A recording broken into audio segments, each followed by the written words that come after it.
So welcome to a video with a different visual presentation. I thought it would be cool to change things up and allow a product to take center stage over my face, even though I'm pretty sure the camera's focusing on me right now. And if that ends up being true, then hey, can't say I didn't try, right?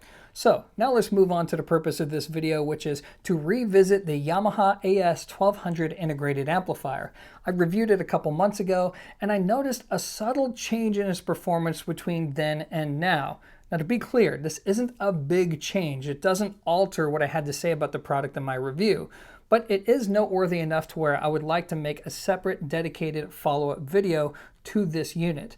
Now, before I begin, I need to be clear about something. This is not an objective review. Instead, this is going to be my subjective take on the 1200. So I'm going to be biased. You're going to get my raw personal thoughts on this unit that didn't quite make it into my review.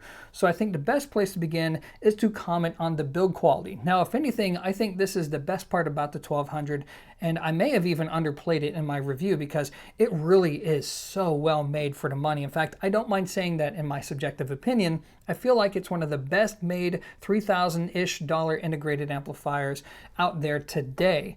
Now, of course, I understand that there are plenty of obscure manufacturers out there that may offer more for the money than what you're looking at right here. Again, by conventional standards, but I'm saying this from the perspective of something that comes from a large established company that's well distributed throughout the world, something that most of you have access to if you want it, followed by support, like real warranty support. So under those guidelines, yes, I think Yamaha has done a great job with this unit.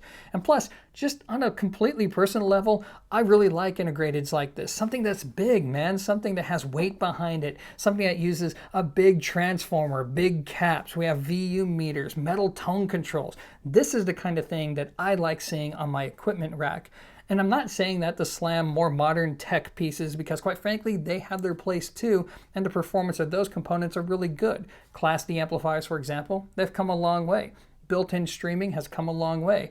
And there's something to be said to having access to tone controls and in-room EQ that's done in the software domain. So I think ultimately those components compete evenly in terms of performance, but I still prefer more of the old school approach to doing things. And bear in mind, there's no right or wrong here. It's just a matter of personal preference. And that leads me to the performance of the 1200. So on a very personal level, I remember that when I took it out of the box, I was just meh about the sound. Now, don't get me wrong, I appreciated a few things right away. The power, even though the specs would suggest it's not that powerful, in the real world, yeah, it sounds powerful. The detail is very good. I could even appreciate the voicing, that warmth within the lower mid-range and upper bass, something that's designed to give it this full-bodied sound, while at the same time having that liveliness in the top end, particularly the lower treble and upper mid-range. But the problem that I really had with it wasn't the voicing at all. I was cool with that. It was the tone, with the biggest issue being the upper mid-range and lower treble. It was so forward that I felt like it could take on this rather hard tonality. Let me give you an example. When I listen to unamplified acoustic instruments, like say a piano, when somebody is playing the piano and they're just going ham on the keys, yes, it's supposed to sound hard and aggressive because that is how a piano sounds in the real world when somebody is playing it like that. However, when the pianist is having one of those more delicate moments, that's how it should sound. And it's like the Yamaha doesn't want to play the more delicate moments, it just wants to rock and roll all the time. And to me, that gets fatiguing, and it doesn't take long for it to get fatiguing. So on a subjective level, I loved the build quality, but I was so-so about the sound, particularly due to that voicing that they use. Now, after I published my review, which, by the way, Yamaha co-signed on, they said that, hey, that's an accurate review, that's what we were going for, I tended to use this integrated amplifier for a number of different comparisons. But once I was done with those comparisons, I just set it aside and then it would start to collect dust. Up until about 2 weeks ago, so here's the interesting thing. In that time, I didn't notice a change in its performance whatsoever. But about 2 weeks ago, I decided to hook it up to my system and listen to it just for the sake of listening to it. And I noticed that when I did so, I noticed that that prominence that I just spoke about, what I don't like about it, that hardness within the upper mid-range, seemed less obvious. Now, don't get me wrong, it was still there. If I were to review it all over again, I would still say the same thing. but now it didn't seem as offensive. And I think I was running Dynaudio Evoke 10s at the time. Now, I remember I didn't really jump to conclusions right away. I thought, I'm probably just hearing something, or maybe it's a psychological thing going on in between the ears. Maybe I have a bunch of earwax. Who knows? It could be any number of different variables contributing to what I'm experiencing now. So I decided, all right, well, let's try out some different speakers. I did that, and guess what? Same thing. So then I said, all right, well, why don't we put this in a totally different system? So I put it on my computer rig, which is on a completely different power grid, and then guess what? Same thing. And as it just so happens, right at the same time, I'm talking about within the same week, Thomas from Thomas & Stereo reached out. He's reviewing the 2200, and he observed the same thing, because Thomas is putting literally hundreds of hours on that unit. And he noticed that, yeah, it does soften up a little over time.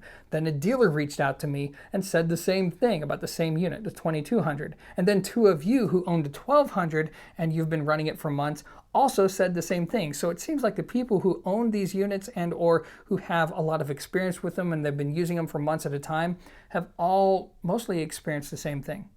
And I think that's pretty interesting.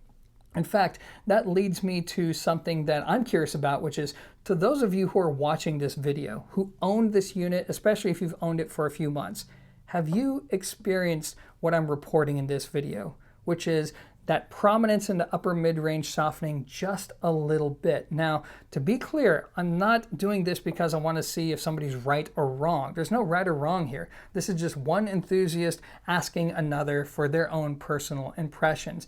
Now, of course, I understand that this invites the topic of break-in, and I'm sure the comment section is already full of people leveraging their opinion on the subject. Now, of course, Yamaha has never offered up any hard evidence to support their claims of break-in, but some companies have, like Picard Audio.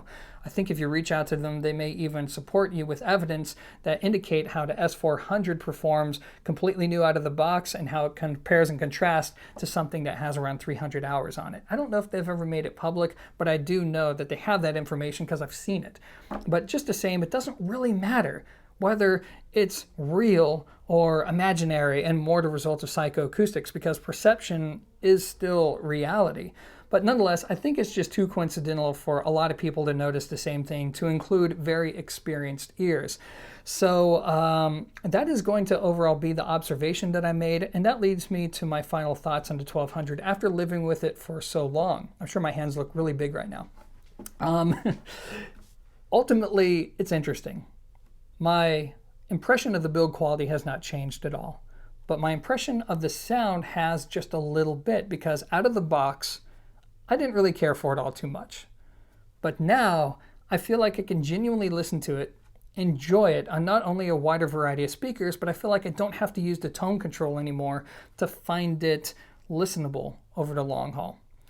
And ultimately, that means that, hey, I think it's an even better value in my mind than when it was when I reviewed it. I could see more people enjoying something like this if they have the patience and only if they run into the same things that I did.